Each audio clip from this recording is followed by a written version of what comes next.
Ang pag-aaralan natin ngayon, mga kaibigan, ay isang video ng magkatunggaling malalaking mga religions na naitatagpo dito sa Pilipinas. Bago po tayo magsimula ay binabati ko po kayo ng isang magandang araw na naman. Sana po ay gabayan tayo ng ating Panginoong Diyos sa ating ginagawang pagsaliksik sa mga katotohanan. Ang video po na ating panonoorin ngayon ay ang stand ng dalawang malalaking religions dito sa Pilipinas. Mga kaibigan, nasa hula po kasi sa Biblia na ang panggagalingan ng pagliligtas ng Panginoon ay magmumula sa silanganan. Alam na po natin na ang dalawang religions na magkatunggali na ito ay nagkiklaim sila na sila ang panggagalingan ng pagliligtas ng ating Panginoong Diyos. Ang masasabi ko lang po dyan ay wala po sa dalawa na yan, sapagkat ang pinakamahalagang sangkap ng kaligtasan ay wala po sa kanila. Na ang pinakamahalagang sangkap ay ang tamang bautismo na mabubuhos sa kanang kamay at sa ulo, na may kasamang mga tamang salita. Yan po ang pinakamahalagang sangkap ng kaligtasan. Bakit ko po nasasabi yan, mga kaibigan? Yan po ang misyon ng ating Panginoong Hesukristo upang ipakilala ang tamang bautismo. Yan din po ang magandang balita. Yan din po ang ebanghelyo, dakilang ebanghelyo. Yan din po ang ikalawang dakilang utos. Napakahalaga po ang tamang bautismo sapagkat yan ay pagkakaroon ng pag-asa sa buhay na walang hanggan. Sapagkat kapag ang bautismo na ginawa sa isang tao ay mali, hindi po magkakaroon ng kaligtasan ang taong iyon. Maraming talata po sa Biblia ang nagpapatunay na ang tamang bautismo lamang ang paraan upang maligtas ang isang tao. Sa video na ating panonoorin, mga kaibigan, ay tatalakayin natin, susuriin natin mabuti, nang sa ganon ay mayroon po tayong matututunan. Nasabi ko na po, ang dalawang relihiyon na yan ay malayo sa kaligtasan sapagkat wala po sa kanila ang tamang bautismo. Ang kanila po ay maling bautismo na lubog sa tubig. Pinapatunayan po yan ng nakasulat sa Aklat ng Mga Gawa 8:26 hanggang 40. Mga kababayan, kung hindi po ninyo maunawaan yung mga talatang ibinigay ko na Aklat ng Mga Gawa, Kapitulo 8, versikulo 26 hanggang 40, ay pwede po kayong mag-comment sa video na ito at ipapaliwanag ko po sa inyo. Tatalakayin po natin ang mga talata na iyan. Ang ating susuriin, mga kaibigan, ay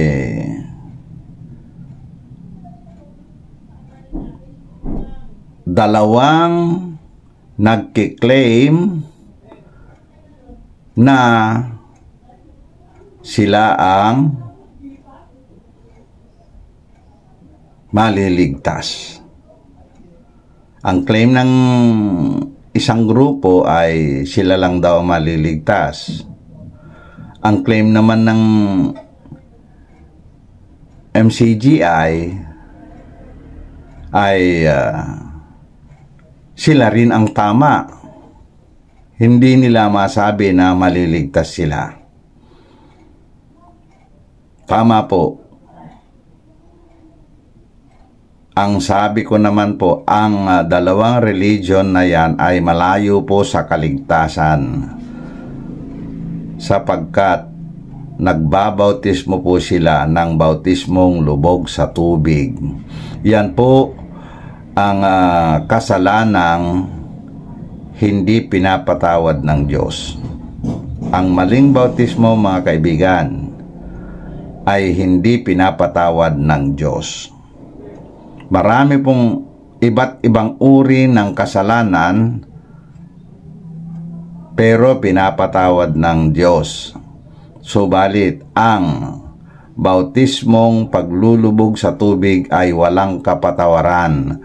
Sa buhay na ito at sa kabilang buhay, wala pong kapatawaran po yan. Ngayon, simulan po natin panoorin ang video at pilitin nating bigyan ng point of view natin yung mga tinatapik ng magkabilang panig, mga kaibigan.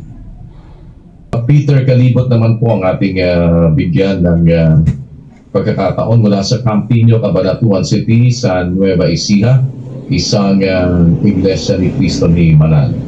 Tuloy po. Ang video na ito, mga kababayan, ay sinuting ko lang po siya, kinopya ko lang po siya, inirecord ko mula sa laptop upang ito ay ating ma-analyze at mabigyan natin ng reaksyon. Ang paggamit po ng MCGI ng video na ito ay hindi po natin alam kung may katotohanan po ba, sapagkat yung lugar ng nagtatanong ay madilim. Halos hindi po makilala ang mukha ng nagtatanong. Kaya ito po ay magagamit lang po natin sa ating pag-aaral tungkol sa ating mga sinasaliksik na katotohanan. Ang paggamit po natin ng mga video ay kahalili ng paggamit ng mga aklat, mga referensya, sapagkat kung ganun ang sistema ng ating gagamitin, mga paraan nating materyales na gagamitin ay masyado pong mahaba at mabagal ang proseso ng ating pag-a-analyze ng mga bagay-bagay na ating tinutuklas. Kaya ganito po ang nauso na ngayon na pag-aaral ay gumagamit na po tayo ng mga video. Ituloy po natin panoorin ng video, mga kaibigan. Kayo, kapatid na Peter, please. Ay, magandang gabi po. Magandang gabi po, Brother Daniel. Sige po, tuloy po. Magandang gabi rin po, Brother Eli. Tuloy lang po, kapatid. Nais ko lamang po magtanong kay Brother Eli. Sige po, kapatid. Tuloy po tayo. Apo. Ayun po kasi sa aral po namin sa iglesia, meron po kasi kaming verse doon na ginagamit. Ang sabi po, ang sino man na hindi pumasok sa aking kawan, yun daw po yung iglesia, ay hindi po maliligtas. Ang tanong ko po, ito, totoo po bang ang Iglesia ni Cristo lang ang maliligtas pagdating ng paghuhukom? Ayon po yun sa verse na ginagamit po sa amin. Maraming salamat. Mga kaibigan, pinutol ko po yung video at ako muna ang magbibigay ng sagot ko dun sa katanungan. Ang kasunod po nito ay pakikinggan natin yung sagot ni Brother Eli Soriano. Napansin ko po kasi na ang mga isinagot ni Brother Eli Soriano ay napakahaba, napakarami pong paliwanag. Kung medyo mahina-hina ang pangunawa ng nakikinig, ay malamang makakalimutan na lang niya yung tanong. Kaya ganito po, ako muna ang magbibigay ng aking sagot bago natin ipagpatuloy ang sagot ni Brother Eli Soriano. Ang tanong po niya ay ganito: totoo ba na Iglesia ni Cristo lang ang maliligtas pagdating sa paghuhukom batay sa talata na ginagamit? Ang sagot ko po ay hindi. Pero yung mensahe ng talata ay tama.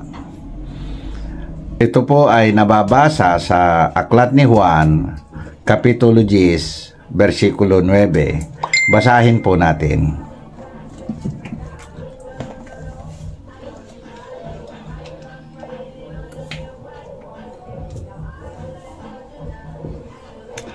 Ako ang pintuan, at sino mang pumasok sa pamamagitan ko ay maliligtas, at papasok at lalabas at makakatanggap ng pastulan.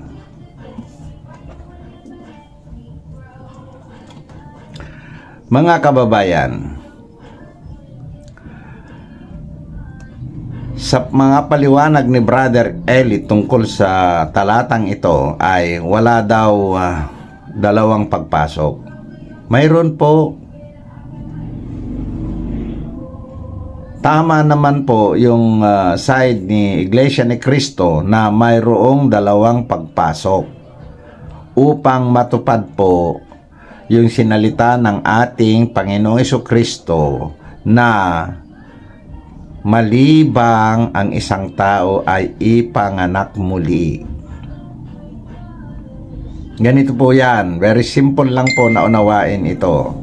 Wala po akong narinig sa ibang mga ngaral na katulad nitong sasabihin ko ngayon. Kaya po, pag-aralan po ninyo itong sasabihin ko ngayon. Ito po ay hindi ko natutunan na mula sa tao, kundi mula sa Espiritu na nagbigay sa akin ng kaunawaan tungkol sa talatang iyan, mga kaibigan. Nung banggitin ng ating Panginoong Jesucristo kay Nicodemo ang mga katagang ganito,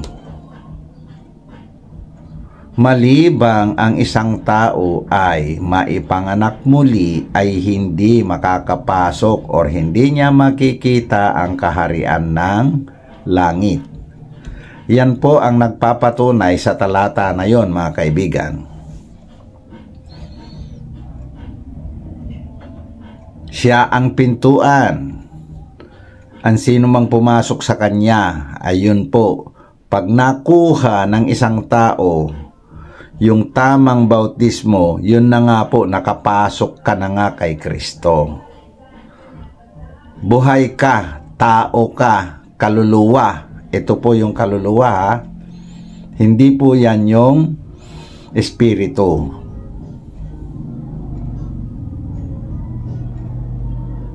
buhay ka. Yung kaluluwa mo, buhay. Pag nakapasok ang bautismong tama sa iyong puso, ay nakapasok ka kay Kristo. Natanggap mo si Kristo. Ngayon, pagka nalagutan ng hininga ang iyong kaluluwa, itong katawan na to, kaluluwa, kapag nalagutan iyan ng hininga, yung espiritu mo lalabas.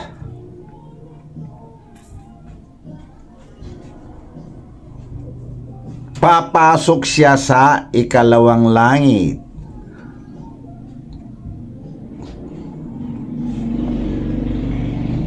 Pagkatapos yung pagpasok na yan, ando doon yung ikalawang bautismo. Babautismuhan ka ngayon ng Panginoon Jesucristo kasama yung mga saserdote, mga banal. Kasama sila. Ngayon, silang lahat ay naglilingkod para sa atin. Lahat yun, napakarami po. Marami, hindi mabilang ng tao, yung mga banal. Mga anghel ng Panginoon ang tawag doon. Ngayon, pagpasok mo doon, another bautismo.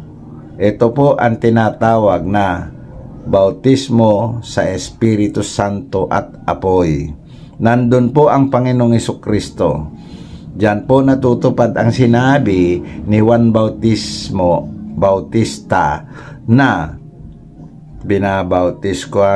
binabautismohan ko nga kayo ng bautismo sa pagsisisi. Ayan hindi po yun bautismo tungo sa buhay na walang hanggan, yung lubog sa tubig ni Juan Bautista, sapagkat ang bautismo ni Juan Bautista ay bautismo tungo sa pagsisisi.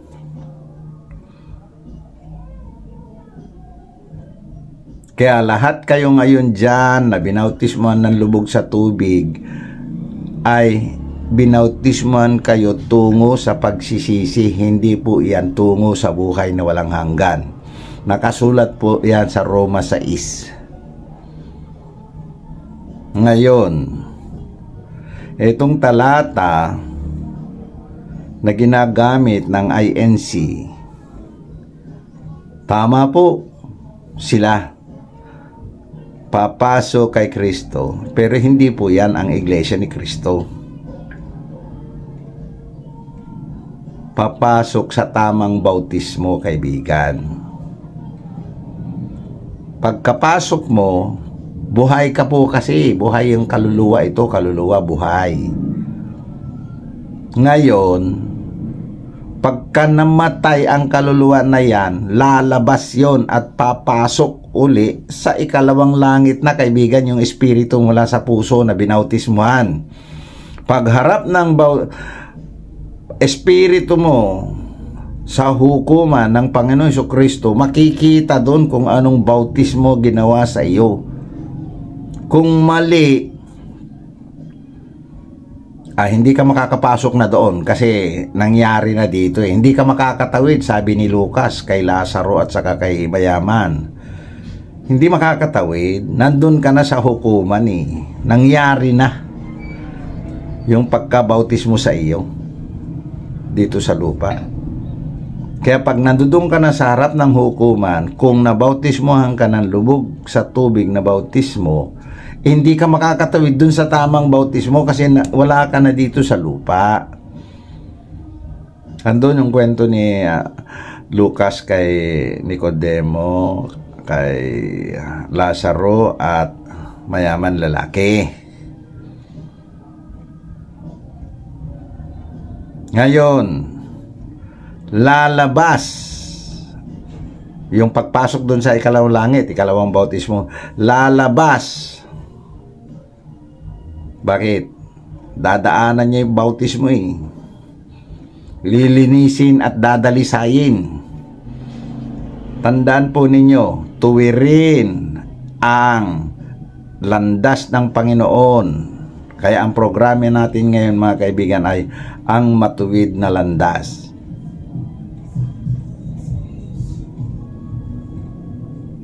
Ang title ng programa pala ay Ang Mabuting Landas.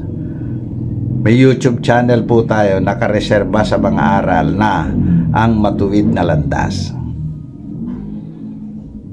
Ayan po.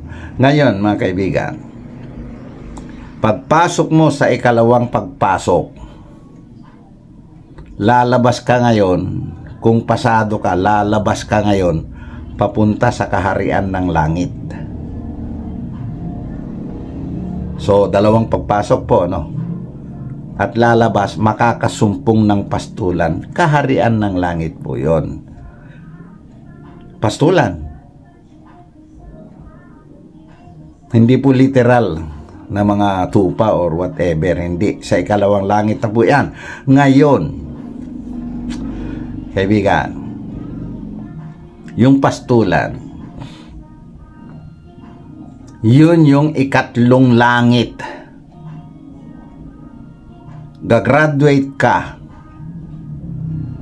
sa level ng ikalawang langit. Tatanggapin mo doon ang iyong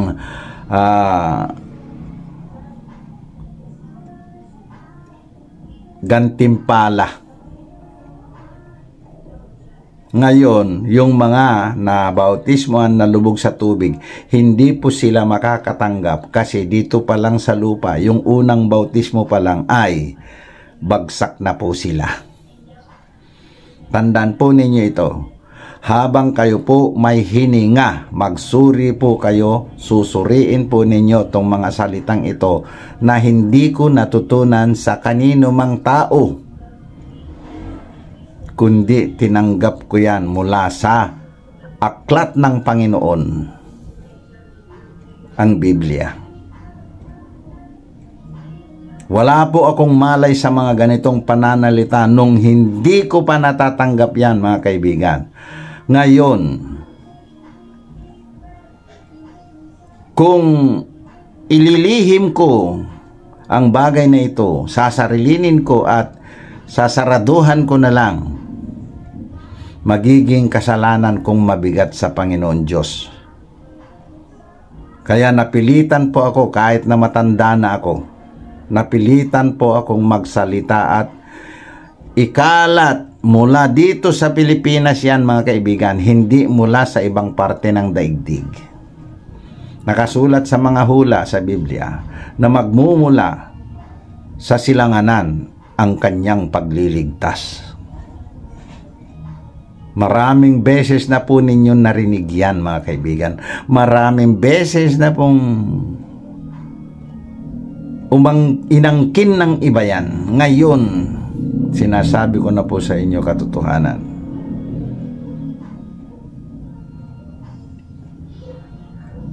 Maliwanag po ulitin natin. Tama po si Iglesia ni Cristo. Dalawang pagpasok, dalawang paglabas, makakasumpong ng pastulan. Yan yung ikatlo, destinasyon. Yan yung tuwirin nyo ang landas ng Panginoon. Kailangan matuwid yon hanggang langit. Hanggang sa ikatlong langit yan, mga kaibigan. Ngayon, kung ayaw nyo na pong maniwala sa sinasabi ko at hindi na kayo nagsaliksik, okay naman po sa inyo. Okay naman din po sa akin. Wala pong pilitan. Subalit, napakarami pong nagkukumahog maghanap ng kaligtasan. Napakarami, bilyon na tao. Mayayaman, maraming mayayaman, sobrang yaman. Naghanap sila ng kaligtasan mga kaibigan. Bakit ikaw?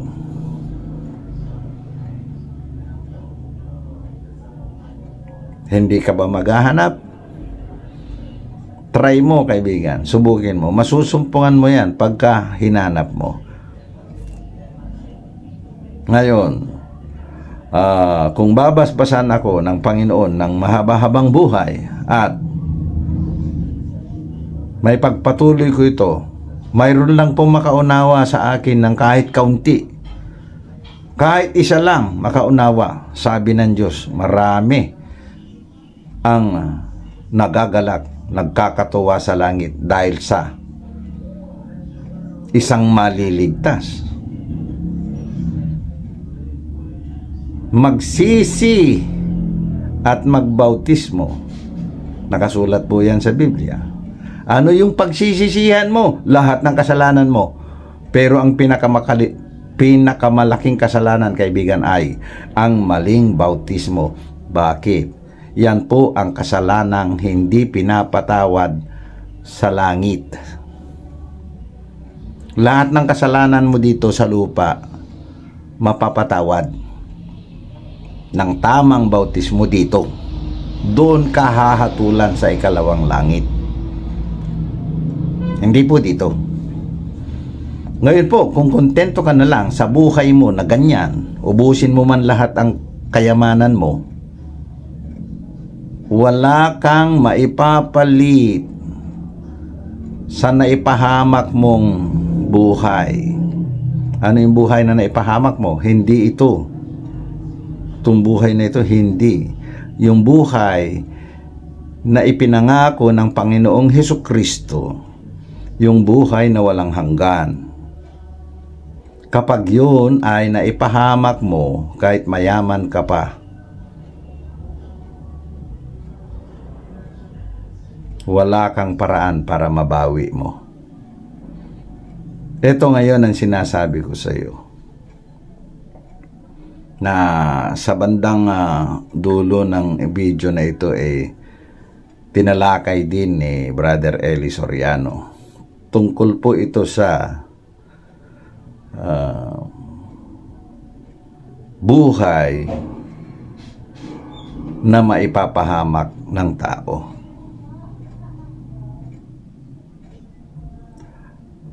Upang ito ay maunawaan natin mabuti, pagdaan po natin sa porsyon na iyon, doon ko po siya lalagyan ng sagot.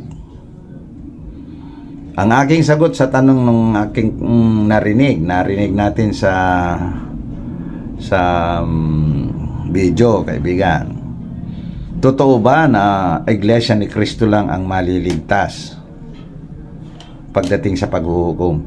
Ito po ang sagot ng Church of God Born Again Christians. Ang maliligtas po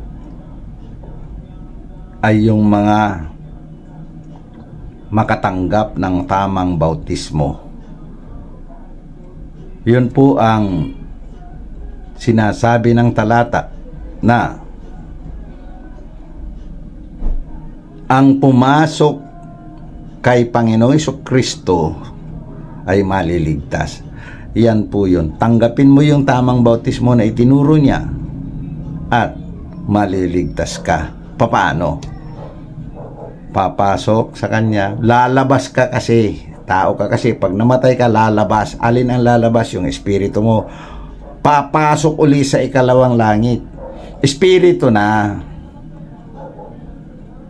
Yung kaluluwa mo, etong katawan na to, namatay na, inilagay na sa grave, sa libingan, o kaya, yan ay na-cremate na. Wala nang malay yun sa mga kaligtasan, wala na. Yun lang ang medium, material na ginamit upang matanggap ang tamang bautismo ng espiritu nasa loob mo. Ngayon yung nasa loob mo ngayon, nakapasok na kay Kristo, tama. Lalabas ngayon yun, papanhik ngayon sa langit. Sa loob lang ng 4 na araw, kaibigan, nandoon na sa ikalang langit. Haharap kay Kristo. Pagharap niya doon, makikita ngayon ng Panginoon Hesukristo anong klaseng bautismo yan. Dalawa lang ang titingnan doon. Napatawad ba ang mga kasalanan yan? Yon, makikita po yan sa pamamagitan ng bautismo. Maglinis ka ng inyong kasalanan at magbautismo. Sinabihan yan si Apostol Pablo. Kaya pagpanhik ng espiritu mo sa ikalawang langit, makikita na nila doon, mga banal, makikita nila na nalinis ka ba o hindi. Kasi lahat ng marurumi walang makapasok sa kaharian ng langit. Nakasulat sa Apokalipsis 21:27 yata yon.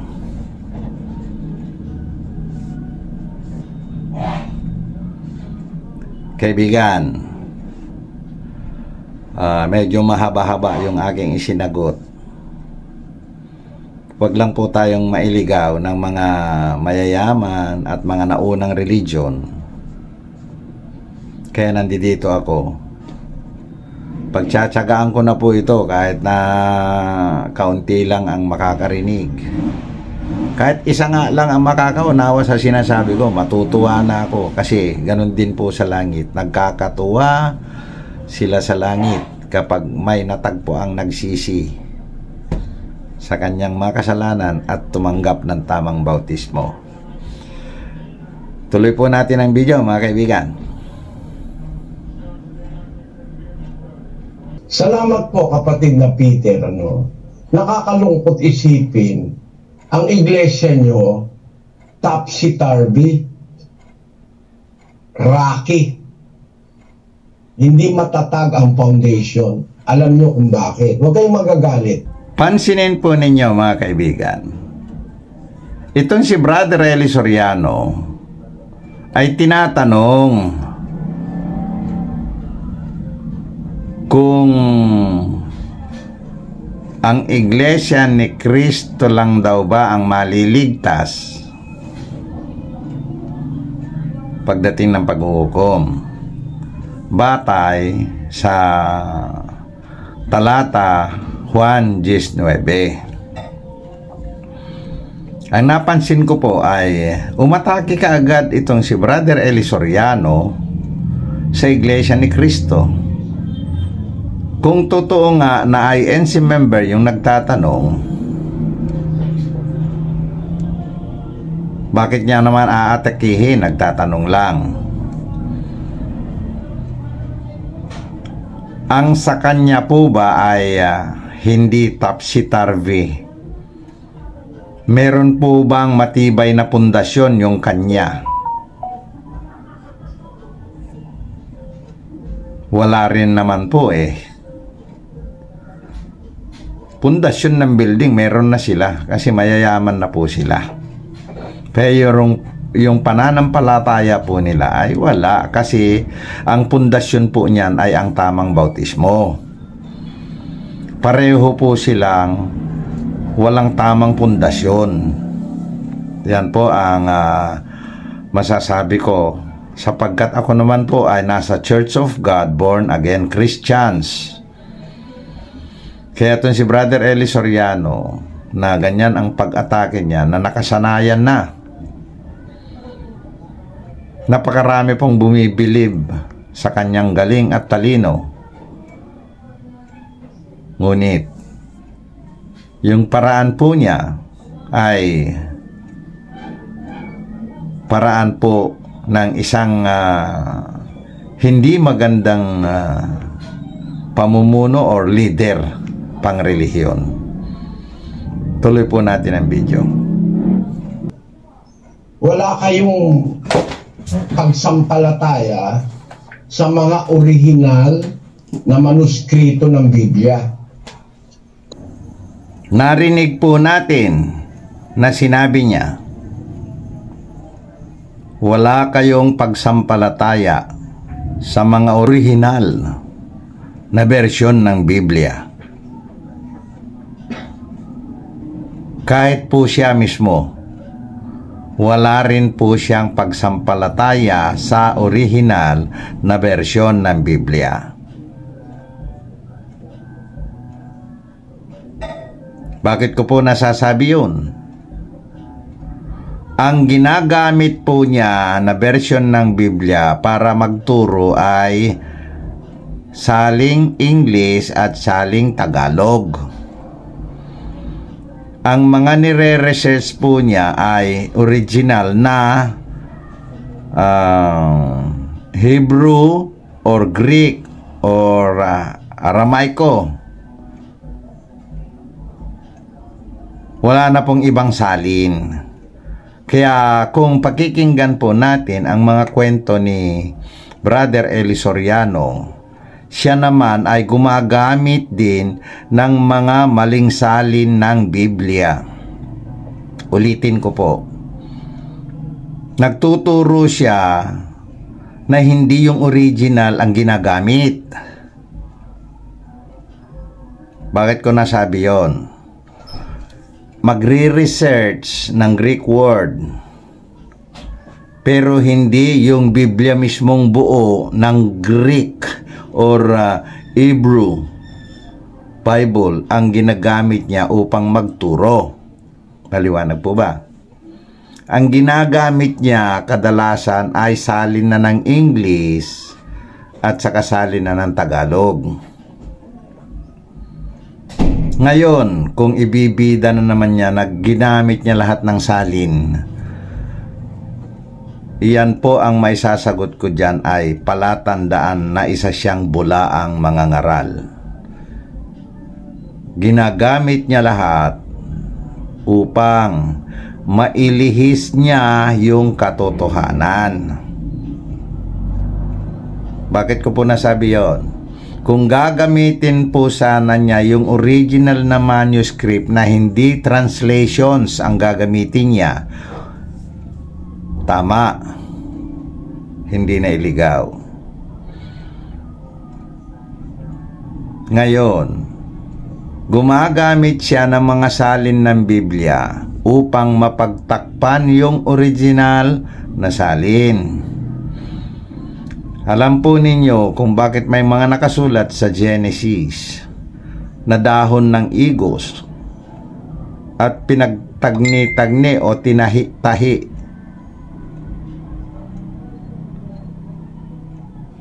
at gagamiting pantakip. Ito nga po yung mga Biblia ngayon.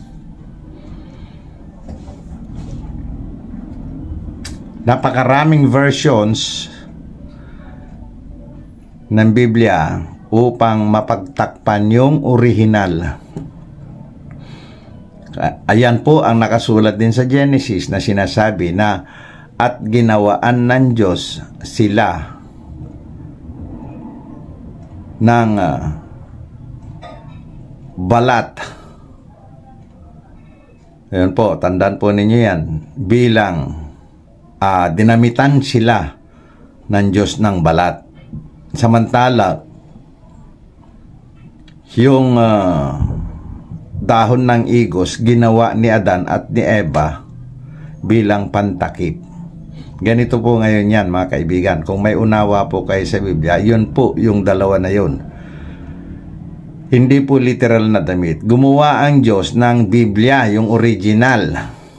Yun yung balat na sinasabi na pinandamit sa kanila. Ang dahon ng igos na tinagpi-tagpi, yan yung mga versions ng maraming versions ng Biblia. Meron pa pong isa. Nasa Genesis pa rin po ito, nakasulat sa Torre ni Babel. Ang Panginoong Diyos at ang kanyang mga alagad ay ginulo ang wika ng mga tao. Ayan. Kaya po itong si Brother Eli Soriano na napakatalino, na sinasabi ko naman na hindi ipinagkaloob sa kanya ang kaunawaan sapagkat gumagamit siya ng mga Biblia na tinagpi-tagpi na ng mga tao. Yung sinalita niya doon sa nagtatanong na Iglesia ni Cristo daw, o baka naman gawa-gawa lang MCGI yan. Malamang gawa-gawa lang po siguro upang makaatake sa INC. Bakit? Tingnan niyo itsura, hindi naman kapanipaniwala yung mga ganong setup. Tuloy po natin ang video. Kung anong version ng ang kakapit sa inyo o pinili ng pastor nyo na si Manalo, doon kayo pupunta kahit hindi yon ang nasa original na mga manuskrito. Napansin po ba ninyo ang sinalita niya, mga kaibigan, na kung ano daw yung salin na lalapat o aangkop sa kanilang gustong sabihin o turo, doon daw sila pupunta. Pinupunan ni Brother Eli yung mga ganong style ng INC. Subalit, yun din po ang gawain niya. Yun din po ang gawain niya. Nakasulat po sa Biblia na napansin niya yung puwing sa mata ng iba, subalit may troso naman sa kanyang mata. Ngayon, kayo mga kababayan na MCGI members, tutulan nyo yan, yung sinabi kong yan. Kung hindi totoong ganon ang gawain ni Brother Eli, hahawak siya ng Biblia, pagkatapos hahawak naman ng iba, paiba-ibang salin. Pinansin po niya ang INC. Ganon din naman po ang gawain niya. May nabago po ba? Mabuti pa yung mga pinupunan niya ng mga ibang religions katulad ng Jehovah, katulad ng SDA, katulad ng Mormons. Meron po silang mga aklat. Subalit si Brother Eli Soriano ay walang sariling aklat. Wala po. Kaya yung puna niya sa INC, mas malala pa siya. Maririnig po natin sa kanyang bibig, "Wag ko kayong magagalit, ine-expose ko ang Biblia." Nakakabilib po yun. Subalit, kung gagamitan lang po ninyo ng malawak na pangunawa, magaling lang talaga si Brother Eli Soriano na magpaligoy-ligoy, magpaikot-ikot. Bakit siya magaling? Ibinigay po sa kanya ng Diyos ang gawain na ganyan upang makaligaw ng marami. Ituloy po natin ang video. Alam niyo, sa panahon natin, 2,000 taon na tayo mula sa panahon ni Kristo. Ang Biblia nasulat po, unang siglo. Bago matapos ang unang siglo, the first 100 years of the Christian era, na isulat ang huling aklat ng Biblia, ang unang Juan, ikalawang Juan, ikatlong Juan, AD 98. Presumably, siguro pagkatapos ng AD, ng 100 AD, namatay na rin si Juan. Ngayon, sa mundo ngayon, mga kapatid, meron pong mga manuscript. Hindi natin sinasabing original ito, pero sila ay closest to the original. Kasi ang mga nagtatranslate noon, wala pang religious interest. Kaya nagtatranslate sila, they translated it from Greek and from Hebrew. Ang ating matitiyak, ang mga translations noon, di kagaya ngayon na nag-translate ang saksi ni Jehovah, lahat ng salitang Diyos at Panginoon, pinalitan nila puro Jehovah, puro Jehovah. Kaya polluted yung translation ng New World Translation na ginawa ng saksi ni Jehovah. Yung translation ng Katoliko ngayon, iba doon sa translation na kanilang official na ginagamit noong hindi pa sila nagtatranslate. Ang kanilang translation ginagamit dati, ang Latin Vulgate at saka yung Douay Rheims, yun ang official na may nihil obstat at imprimatur na ginagamit ng Iglesia Katolika. Ngayon, meron silang sariling translation, yung Magandang Balita Biblia, at katulong ang mga protestanting nagsali, nagkaroon ng komite, etc. Magkakaiba na ang sinasabi. Magkakaibang salin. magkakaiba ang sinasabi. Totoo po yan. Tanong, siya naman po kaya ay hindi gumagamit sa mga nabanggit niya na mga Biblia? Kaibigan, ang mga binabanggit niya na mga Biblia na iba-ibang salin, ay siya rin naman ang ginagamit niyang salin sa pagtuturo. Ngayon mga kaibigan, meron siyang idudugtong na mga salita upang mailihis niya yung atensyon ng mga tao doon sa gusto niyang sasabihin. Pagkatapos nyon,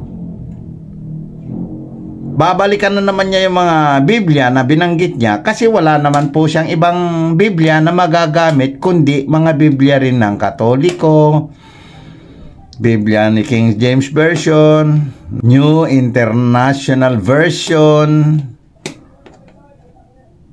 Biblia ng Jehovah, kung hindi man niya ginagamit kasi maraming Jehovah na nakasulat. Pero wala po siyang kanyang sariling Biblia na ginagamit. Nakikigamit-gamit lang siya ng mga maling salin din naman. Yan po ang ating tatandaan. Wala po siyang sariling Biblia, kundi nakikigamit-gamit lang siya ng mga Biblia ng iba-iba. Yung mga sinasabi niya na mga maling salin, yun din naman ang ginagamit niya. Mga kaibigan, dito po sa Church of God, Born Again Christians, ay magkakaroon po tayo dito ng sariling salin ng Biblia. Susuriin po natin mabuti ang mga maling salin at yon ay itatama natin at dito natin makikita. Ngayon, nagsimula na po tayo na gumawa ng salin na pwede natin gamitin sa pagtuturo. Inaanyayahan po natin ang lahat ng magagaling na kapag nailabas na itong Biblia na ito ay pansinin po ninyo kung mayroon mga naipasok na maling words or phrase or anything. Ay pakisuggest nyo at i-edit po natin yan. Lahat po ng naririnig ko na Biblia na sa Audio Bible, English o Tagalog, wala po akong nakita o narinig na tamang salin, mga kaibigan. Kaya itong pinipintas ni Brad Eli Soriano sa INC, yun din naman po ang gawain niya kasi wala po akong nakita na salin na tama. Ituloy po natin ang video. Ngayon, ang punto ko, kapatid na Peter, kiniklear ko lang sa isip mo na mali na kung saan kang translation pumunta na ligaw sa original. Ako gumagamit ng ibang translation, other doon sa nakagawi ang gamitin, pero tinitiyak ko na yon ay in conformity doon sa mga kahit hindi original, pero ang tawag mga manuscripts. Meron kasing mga manuscripts tayo ngayon na nag-e-exist sa mundo 1,700 taon na ang edad, kagaya ng Codex Sinaiticus. Meron tayong manuscript na 2,200 taon na ang edad, kagaya ng mga manuscript sa Dead Sea Scroll. Kasama roon yung libro ni Propeta Isaias. Kaya kung alin yung mga nandun sa mas matatandang translation, mas doon ako umaatras. Narinig po natin na sinabi niya, wala kayong pagsampalataya sa mga orihinal na bersyon ng Biblia. kahit po siya mismo, wala rin po siyang pagsampalataya sa original na bersyon ng Biblia. Bakit ko po nasasabi yun? Ang ginagamit po niya na bersyon ng Biblia para magturo ay saling English at saling Tagalog. Ang mga nire-research po niya ay original na Hebrew or Greek or Aramaico. Wala na pong ibang salin. Kaya kung pakikinggan po natin ang mga kwento ni Brother Eli Soriano, siya naman ay gumagamit din ng mga maling salin ng Biblia. Ulitin ko po. Nagtuturo siya na hindi yung original ang ginagamit. Bakit ko nasabi yon? Magre-research ng Greek word pero hindi yung Biblia mismong buo ng Greek or Hebrew Bible ang ginagamit niya upang magturo. Maliwanag po ba? Ang ginagamit niya kadalasan ay salin na ng English at saka salin na ng Tagalog. Ngayon, kung ibibida na naman niya na ginamit niya lahat ng salin, iyan po ang may sasagot ko dyan ay palatandaan na isa siyang bulaang mangangaral. Ginagamit niya lahat upang mailihis niya yung katotohanan. Bakit ko po nasabi yon? Kung gagamitin po sana niya yung original na manuscript na hindi translations ang gagamitin niya, tama, hindi na iligaw.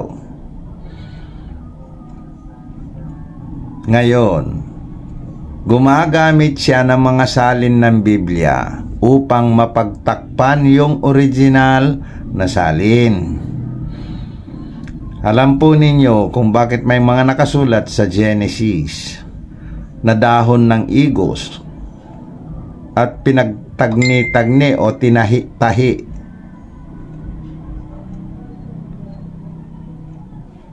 at gagamiting pantakip. Ito nga po yung mga Biblia ngayon.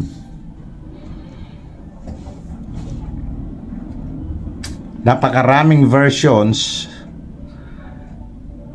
ng Biblia upang mapagtakpan yung original. Ayan po ang nakasulat din sa Genesis na sinasabi na at ginawaan ng Diyos sila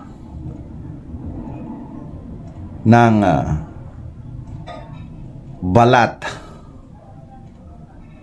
Ayan po, tandaan po ninyo yan. Bilang dinamitan sila ng Diyos ng balat. Samantala, yung dahon ng igos ginawa ni Adan at ni Eva bilang pantakip. Ganito po ngayon yan mga kaibigan. Kung may unawa po kayo sa Biblia, yun po yung dalawa na yun. Hindi po literal na damit. Gumawa ang Diyos ng Biblia, yung original. Yun yung balat na sinasabi na pinandamit sa kanila. Ang dahon ng igos na tinagpi-tagpi, yan yung mga versions ng maraming versions ng Biblia. Meron pa pong isa. Nasa Genesis pa rin po ito, nakasulat sa Torre ni Babel. Ang Panginoong Diyos at ang kanyang mga alagad ay ginulo ang wika ng mga tao. Ayan. Kaya po itong si Brother Eli Soriano na napakatalino, na sinasabi ko naman na hindi ipinagkaloob sa kanya ang kaunawaan sapagkat gumagamit siya ng mga Biblia na tinagpi-tagpi na ng mga tao. Yung sinalita niya doon sa nagtatanong na Iglesia ni Cristo daw, o baka naman gawa-gawa lang ng MCGI yan. Malamang gawa-gawa lang po siguro upang makaatake sa INC. Bakit? Tingnan niyo itsura, hindi naman kapanipaniwala yung mga ganong setup. Tuloy po natin ang video. Para hanapin yung mas malapit sa panahon ng mga apostol. Ang patunayan, namatay si Juan Apokaliptiko, more or less mga before the end of the first century or after the first century. Mari namatay siya century 101 o 102, 103, pwede, no? Namamatay siya doon sa panahon na yun. Kasi 98 AD, buhay pa siya. Sinulat niya pa yung 1st, 2nd, and 3rd John. May nadiskubre na papyrus, yung P52. Ang edad, ayon sa kanilang pagsusuri, ito ay isinulat 120 to 150 of our common era. Ibig sabihin, napakalapit nito kay Juan. Maaaring 20 taon pa lang namamatay si Juan, itong fragment na ito na nakita noong 1920. Basahin nga natin ito, kapatid na Daniel. Ito po ang P52, a fragment of the Gospel of John. P52 is the oldest known manuscript fragment of the New Testament. Description, language, Greek, medium papyrus, approximate date 120 to 150 CE. Place of discovery, Egypt. Date of discovery, acquisition 1920. Current location, John Rylands. Library, Manchester, England. Manuscript number, P52. Manuscript family, Alexandrian. Ayan, kung diyan ka pupunta sa mga ganyang antigong mga manuscript. Bakit po manuscript? Kasi kamay, nulat ng kamay, mano, sa Kastila, mano, kaya manuscript. Sulat kamay, wala pang printing press mo. Ngayon, yung mga manuscript, more or less, mas matatanda yan Actually, ang mga manuscripts, it dates back to 4th century AD, 5th century, 6th century. Pinakamatanda na dyan, 6th century, yung Codex Purpuriaus Petropolitanus in Greek, 6th century. Alam mo, yung Lamsa version, kailan lang yan Matanda pa si Manalo dyan sa Lamsa version na yan Lagay nga natin kung kailan lumitaw yung Lamsa version, kapatid na Daniel. Ito po, Origin of Lamsa, formerly titled the Holy Bible from Ancient Eastern Manuscripts. The Lamsa Bible, which it is commonly called after its editor, George M. Lamsa, first appeared in 1933. It was derived, both Old and New Testaments, from the Syriac Peshitta, the Bible used by the Assyrian Church of the East and other Syriac Christian traditions. Lamsa claimed Aramaic primacy against the academic mainstream opinion of the origin of New Testament texts, and thus claimed his translation was superior to texts based on older Greek manuscripts. The Peshitta, like the various English language Bibles, was translated from earlier Greek and Hebrew manuscripts. The New Testament translators of the King James Version, for example, used an edition of Erasmus' Greek Textus Receptus. However, a minority argue for Aramaic primacy of the New Testament text. Marami hindi naniniwala kay Lamsa. Sabi niya, mas raw yung kanya. May nag-a-argue ang mga iba tungkol sa primacy ng Aramaic text. Bakit, mga kapatid, Ako sa pagsusuri kasi, inukonsider ko lahat ng justice, Ba't ka magre-rely sa Eastern manuscript? No? Na yung Lamsa. Merong Greek eh. Ang claim ni Lamsa, tinranslate niya yan from Greek at from Hebrew. Meron tayong existing Hebrew at existing Greek. No? Na nagpapatunay na mali si Lamsa. Kasi kung tinranslate mo yan sa Greek at sa Hebrew, bakit mali ang isinlagay ni Lamsa sa kanyang Biblia na Iglesia ni Cristo? Kung mali po yung translation ni Lamsa, ang tanong, meron po bang tama? Wala po talaga. Hanggang ngayon, wala pa pong tumama na salin. Puro makapangligaw lahat. Kaya sa buong kapanahunan ni Brother Eli Soriano na nagturo na naipamana na niya sa lahat ng mga nakapakinig sa kanya, ay nailigaw na ng mga maling salin. Mga kaibigan, tandaan po ninyo yan. Wala pong tumama na religion sapagkat walang tamang salin. Abangan po ninyo, mayroon pong lalabas na tamang salin ng Biblia. Yan po ang sinasabing ang pagbabalik ng Panginoong Hesukristo. Tandaan po ninyo yan. Sa panahong ito ay inumpisahan na po ang pagsasalin ng tamang salin na Biblia. Magsisimula po yan sa Tagalog. Magsisimula po yan sa salin na Tagalog. Tandaan po ninyo yan, mga kababayan.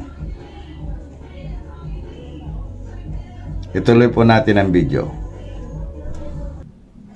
Bakit mali? Kinopya mo pala yan sa mga Greek at saka Hebrew manuscript. Almost all Greek manuscript nagsasabi, Ecclesian Theo.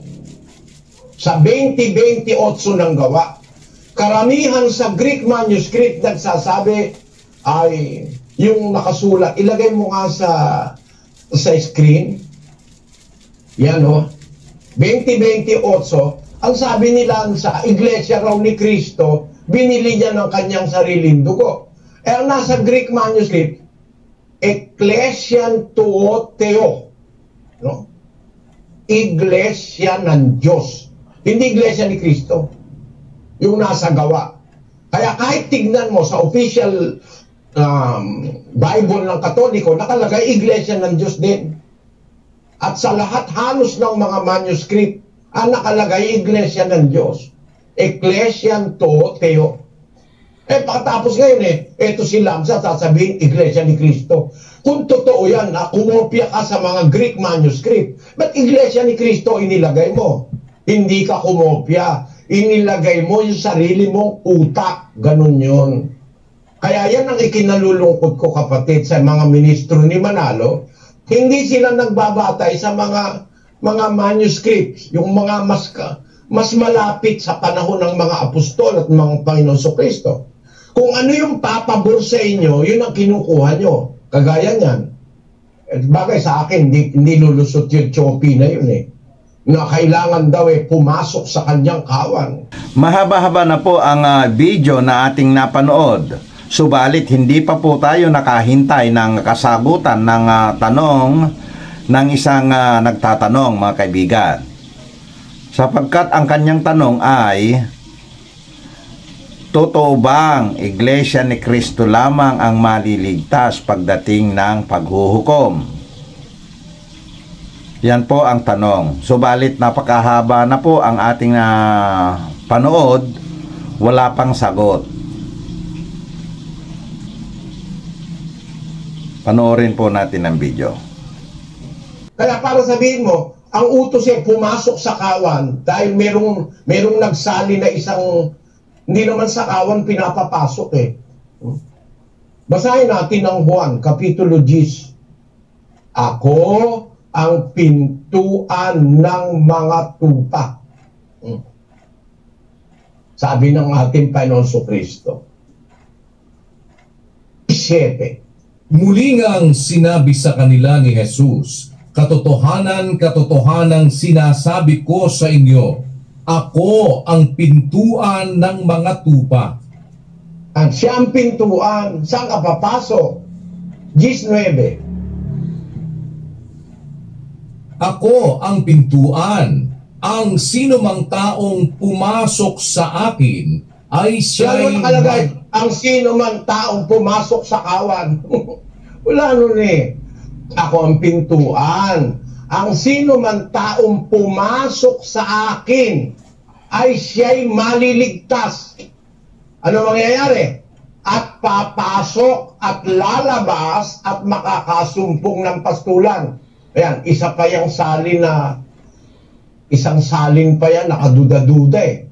Papasok at lalabas. Hindi naman ganun eh. Ang sinimulan po niyang basahin na kasagutan dun sa katanungan ng nagtatanong, mga kababayan, ay ang